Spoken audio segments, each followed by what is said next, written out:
The feds is getting closer and closer and closer to charging Lil Durk for another murder. This document was filed today in court that lays out another murder for hire plot that Lil Durk may be involved in. This appears to be the case that the feds are hyper focused on now because the feds have realized that this murder for hire case that's currently going on with Quando Rondo and Lil Pop, they've pretty much realized that case ain't winnable. As a matter of fact, it's not even a murder for hire case anymore.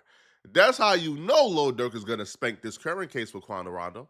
Update on Little Durk. You've probably seen his lawyer Drew Finling doing interviews all over the hip hop platforms. I think it's because he's got something cooking up. Tomorrow, there's a bond hearing where Durk is going to ask for a bond based on new information. What's the new information? Well, his lawyers basically are arguing that the indictment that was recently filed, the second superseding indictment, makes a completely different case against Durk than the case that the prosecutors presented to the judge back in December of 2024 when the bond was first denied. What the defense argues is that, look, this new indictment removes two allegations.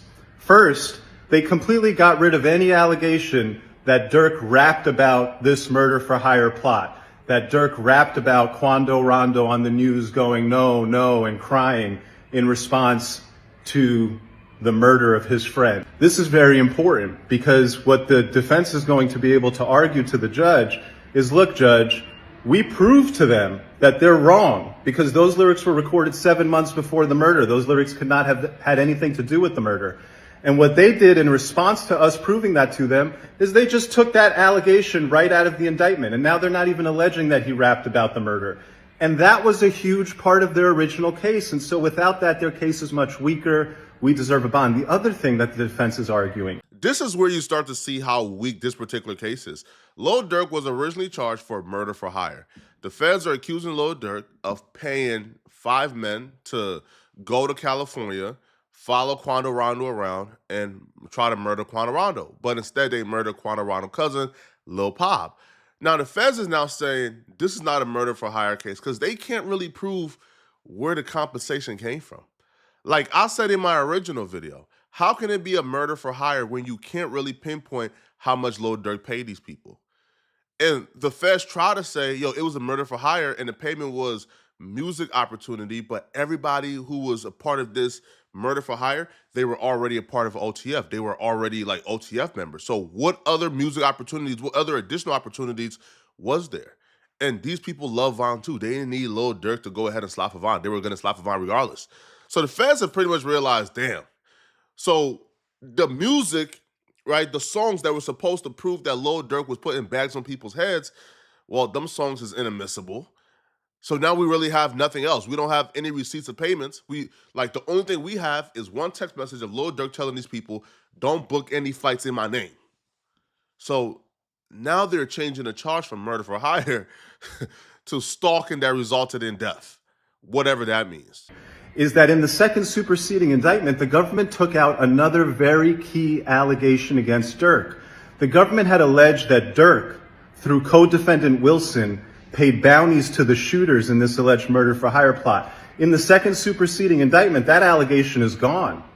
Instead of alleging that Durk, through co-defendant Wilson, paid the bounty, there's now a new charge called stalking resulting in murder, where there's no direct allegation of a bounty being paid through Wilson or anyone else. Instead, the allegations are limited to Durk was orchestrating surveillance on this guy, Durk sent shooters to LA, Durk let it be known that he would put money up, even though there's no allegation that he actually did pay the bounty through a co-defendant or somebody else.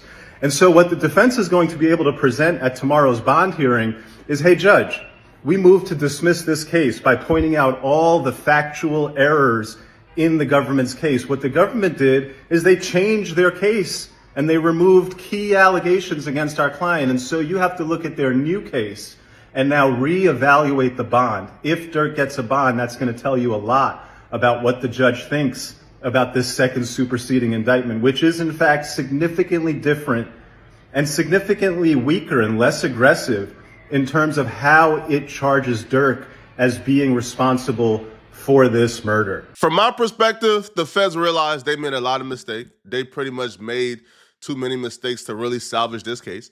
And the fans have refocused their attention to another case, bro, because Lil Durk keeps getting brought up in these proceedings with Anthony Montgomery and Preston Powell. In our last video on Lil Durk, we broke down extensively how Lil Durk or why Lil Durk is being tied to the murder that these two dudes committed. Anthony Montgomery and Preston Powell, they murdered the Smashville GD called Stephen Mack. Stephen Mack was linked to some dudes who were responsible for the death of Lil Durk's brother, D-Thing. So these two committed a murder. They're now in jail. They're currently incarcerated. But we just got the full extent. I'm talking about the full case laid out for why this is a murder for hire.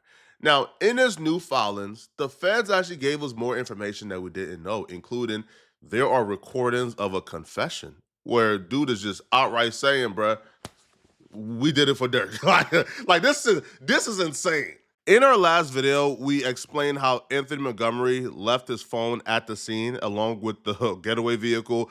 Now, they showed us a picture of the phone still on the charger in the vehicle, just really highlighting, bro, how much of a buffoon these dudes were. I don't know how Lil Durk was vetting who could come around him, but Lil Durk dramatically overestimated the wits of this dude right here in particular.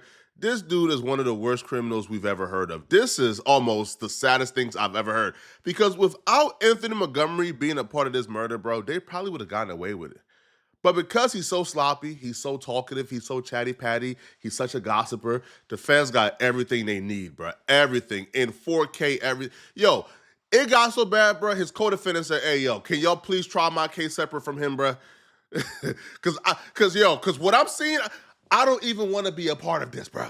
Charge me separately. We found out from this proceeding that Anthony Montgomery was arrested for a state case before he was arrested for this murder of Stephen Mack. Now, when he was arrested for the state case, the feds were already investigating him for this murder. So what happened was the feds put a confidential informant in his cell, and they got recordings of him confessing everything, labeling exactly how he murdered Stephen Mack, labeling who he did it for, giving the whole operation, how he picked up and picked out who he was going to do it with. This man told it all, and the feds got everything on recording, naming Lil Durk as the person he killed Stephen Mack for. Preston Powell texted him, what you doing? Right? Montgomery says, at this interview-ish, oh, nah. Powell was like, at an interview, nah, you got it, homie. I'm not, well, nah. Montgomery was like, nah, bro, not that type of interview, bro. It's some Lil Ish the rapper be doing, talking about Lil Durk. He put they interviewing individual A, which is Lil Durk. Montgomery Wilson says, yeah.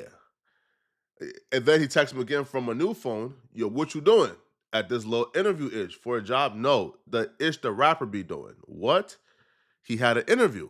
And this is the interview right here. When Lil Durk pulled up with 100 goons at the Men I Was Worth for Game interview, bruh.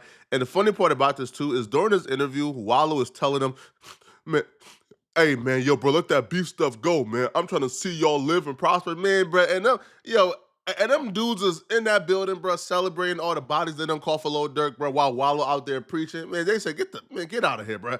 Powwow was expecting to get paid on the 17th because Montgomery told him, yo, they coming on the 17th, they gonna take care of us. But when they came on the 17th, Montgomery, who's the plug to Lil Durk, who's the plug to OTF, Powwow just came along for the wreck. Montgomery got his cheddar. He got paid. Powwow texted, what's up with OTF? Yo, when we gonna get the paper? The 17th, bro, I got you. What's up with OT? The 17th, bro, I got you. Lil Durk brought $1 million cash with him to the $1 million worth of game interview. So Montgomery got paid. He got the money, and he cut off all communication with Powwow. Because the day after, on the 18th, Powwow hit him up like, yo, they paid us yet? Montgomery went dead quiet. Stopped responding. And then the following day, while driving in Chicago, Montgomery got pulled over and he got arrested for a gun case. Now, while in state prison for this gun case, they were already investigating Montgomery for the murder of Stephen Mack. So they put a confidential informant in the same cell as him. And he was wired up. He had a recording device and he was recording all the conversations they was having with Montgomery. And Montgomery confessed everything they needed to know. Everything. The paperwork says, while in state custody, Montgomery Wilson discussed Stephen Mack's murder with his cellmate, who, unbeknownst to him, had agreed to assist the government by recording their conversation. As discussed below, during his recorded conversation with the confidential source, Montgomery Wilson detailed how him and Powwow murdered Stephen Mack to collect a cash bounty from a Chicago-based rapper, Individual A, which is Lil Durk. The more I read this paperwork, I was starting to think maybe Montgomery isn't as dumb as we think. Maybe he was doing this on purpose. Maybe he got left out to dry because during a prison call, he was telling somebody, yo, if Lil Durk is out there claiming his body was for him, he gotta, bro, pay up. This body wasn't free. We mentioned this in the last video, but we didn't know that he was in prison when he did this. While in prison, from jail on March 22nd, he intentionally posted a picture to his Facebook story of him counting money while playing Aha, which is the Lil Durk, the Lil Durk song. They're saying that this is Lil Durk admitting to putting hits on people. He put that specific lyric of Lil Durk saying, "You'll get the drop, go, go," right? So he put that lyric over a picture of him counting money on his story from prison after he was caught on recording confessing that he did this murder on behalf of Lil Durk to collect the bounty that Lil Durk had put up. So now I don't think he that stupid. I don't think that's coincidence, bro. I think this man is working. I think this man did it knowing, hey, yo, they got me, bro. Yo, he probably found out soon afterwards, bro, that the feds got the recording of him. He said, okay, hey, listen, man, Durk, come take care, bro, pay these lawyer fees, bro. Give me some more chicken or else I'm telling. And I can almost guarantee you, bro, when he posted that, bro, Lil Durk took notice of it. Once you hear the full statement and testimony he gave the CS, you would understand why his co-defendant is like, bro, get me off the case with this dude, bro. Get me off the case with this dude, bro, because he cooked. I don't even understand why like Montgomery would even try to fight this, bro, when they already got him in 4K admitting to everything. Okay. Now the way he tells this story, like you could tell he's sort of embellishing a little bit, trying to make himself look like he's superhuman and the other dude was a bitch. So he goes, I told on Mike, we put up nigga, his homie calling his phone, his homie and blank, we pull up to the lot. They tell us, man, there's an armed security. I'm like, cool, on Mike. So they say on Mike, which is like, like they merchant it, right? So it's like on God. So on God, I tell Marley Ninja, you ain't got to do nothing. Keep a security guard off us. On my dead knees, you ain't got to do ish. So he's telling this story like, yo, he's just a super killer, brother. He's telling dude, man, bro, I'm going to do this all by myself, bro. I got it. Right? So he gave the dude, orders, which is, yo, keep the security guard off us. So we pulled up on Mike. We waited there like 20 minutes. I'm on FaceTime video with Lil Fred and they, man, keep us on FaceTime. I want to hear the shots. I want to hear this ish. So whole time, these dudes is treating a real body as if it's like a television series. Hey, yo, I want to hear the murder, bro. Bro, what type of killers are y'all? I want to hear this ish. Ninja ain't even supposed to made it that far, Ninja. Only reason he made it that far, folk, I had that big ass gun. Bro, he talking about, bro, I'm usually a precise killer, bro. I usually, bro, get them down immediately, bro. He was only able to run and make that far because the gun was too heavy, bro. I had to run and chase it, bro. I'm usually too short when bro, you gonna die under that prison, bro. You not getting out of this? I had that big eye gun and I couldn't. I really don't want to be trying to shoot from no distance. I'm trying to really get on top of you, which he did. He got up close after Stephen Mack fell, got on top of him, and finished it off. So he explained that he had the 60 round in that bit, right? He let 3 shots out. When he first came out, Marley said to me, wait until he gets to his car. You're out tweaking. By the time he gets to his car, there's enough time to get a pipe. Scratch off anything. Well, that's what the CS says, yo, scratch off anything. So Montgomery says he wasn't going to let him get to his car, that as soon as he walked out, he says, man, soon as he makes it halfway out in between our car and his car, bust door down, he already was on the car when he first came out. So he was on the car, meaning, bro, he already peeped the car and he was walking fast as hell trying to get to his car to grab pipe, just in case. So that's when Montgomery says, yo, he was on our car when he first came out the door. He looked, we behind 10. The feds is being strategic. This is not an unsealed document. No, this is a document that was recently filed in court on May 6th, about a day ago. So this is not something that Lil Durk can take lightly, bro. The feds is building this case up very slowly, trying to get people to turn on him. They already got the recording of the confession from Montgomery, claiming he did this. They already got Montgomery with Lil Durk at the podcast. They got the text messages of them talking back and forth about when Lil Durk gonna send the payment. All they gotta do, bro, is get one of them folks to turn. And bro, I think Preston Powell gonna turn, bro. Because Preston Powell, he did this like a smart criminal, bro. He took his phone, he turned his phone off, he did everything. But he's getting caught up because Montgomery is in jail talking too much. Montgomery left his phone at the scene. So I think Powell gonna be the one who turns, man. Y'all let me know in the comment section, man. Do you guys believe that Lil Durk is in trouble? Do y'all believe that this is enough right now to convict Lil Durk? If not, how much more you think the feds need? Because right now the feds taking their time. They don't even care about this Quantarano case no more, man. They got their eyes set on this case. Let me know in the comment section, okay? And if you're still watching, click on this video right here on my screen to find out how Bobby Shmurda just hit rock bottom. I'm going to see you guys in this video somewhere on my screen. I'm out of here, folks. Peace.